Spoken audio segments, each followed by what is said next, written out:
Want a beer?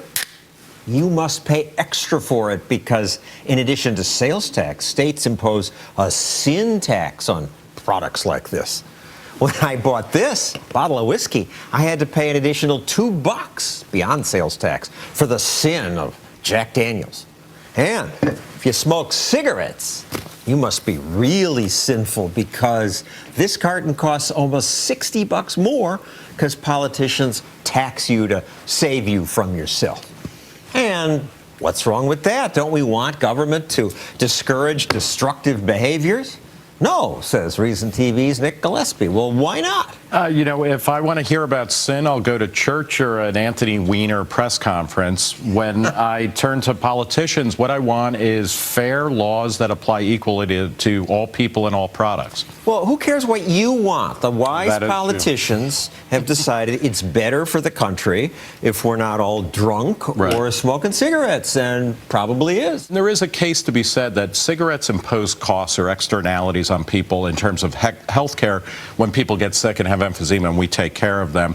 So you can say, yeah, there should be a tax on that to cover those types of clearly identifiable linked health conditions that get pushed onto other people. But that isn't, when New York City charges $5 in sin taxes for a pack of cigarettes or Chicago $6, they're going far beyond that. And this is what's odd about sin taxes. They're supposed to be high to discourage consumption of a good, but then they also are used to raise revenue that gets spent on all sorts of things. And I notice as fewer people smoke, the politicians are more eager to. Well, that's because people who are fat, people who are smokers, they're minority groups essentially, and they can be demonized, and then you can start, ratcheting up the costs that they have to pay for the things they want.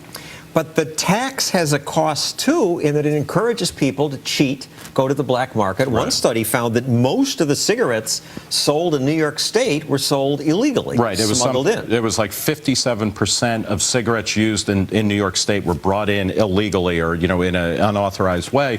And that's because New York has very high cigarette taxes. So we have a new form of organized crime. That's right, or a lifeline for the old form of organized crime, because this has long been, going back hundreds of years in America, getting around excise taxes and sin taxes on things like cigarettes, smokes and booze, basically. I think most Americans like the idea of our elected officials manipulating us in a good way.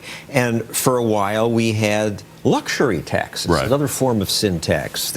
We had a tax on private planes and on cars valued over $30,000, boats over $100,000. That seems fair. Rich luxury. Nothing underscores more clearly how sin taxes are often symbolic gestures.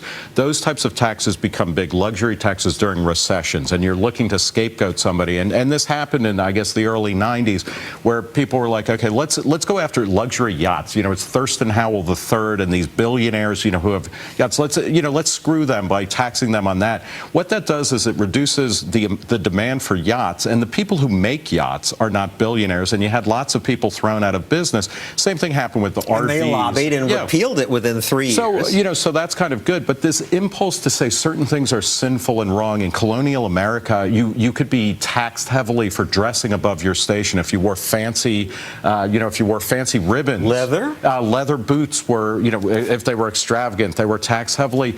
This is, I'm about to say that's not what America is about. It's in fact, it's true. It was what America was about. But we live in a secular society. We don't even have an official category of sin in the political arena, other than what politicians do on a daily basis. So let's tax politicians, tax the laws, put a tax on new laws, but leave the candy bars alone. But we revere the founders, and when George Washington was president, they passed a tax on whiskey. Alexander Hamilton said, when people drink too much, they often do things they regret, and we cut our first whiskey tax. And that is one of the very few things I think that everybody will agree. Alexander Hamilton was certainly right. Drunkenness often leads to bad behavior. There was also a whiskey rebellion against that, and it didn't stamp it out, but it's clear that the problem I think a government would be better if it taxed everything equally, as long as we're talking about activities or goods that consenting adults are freely choosing.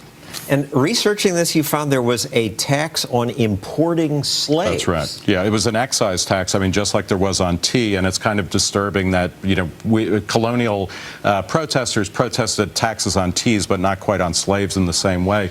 All right, moving to present day, after the Newtown tragedy, a Newtown lawmaker proposed a sin tax on violent video games. Yeah. Even though there is absolutely no serious, research that shows that playing violent video games causes not serious research. They play them much more in Japan, where there's less crime.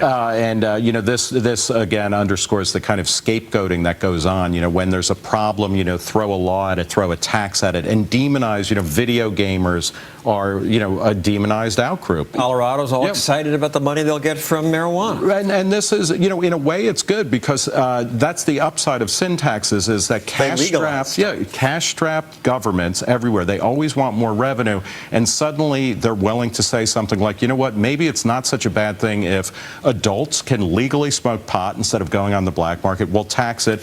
People are happy to pay that tax, at least for a while, at a higher rate. I think it should be taxed at the same as any other good, as milk, essentially. But, that is one of the ways that sin taxes can be, I think, a powerful agent for liberalizing good policies. Thank you, Nick Gillespie.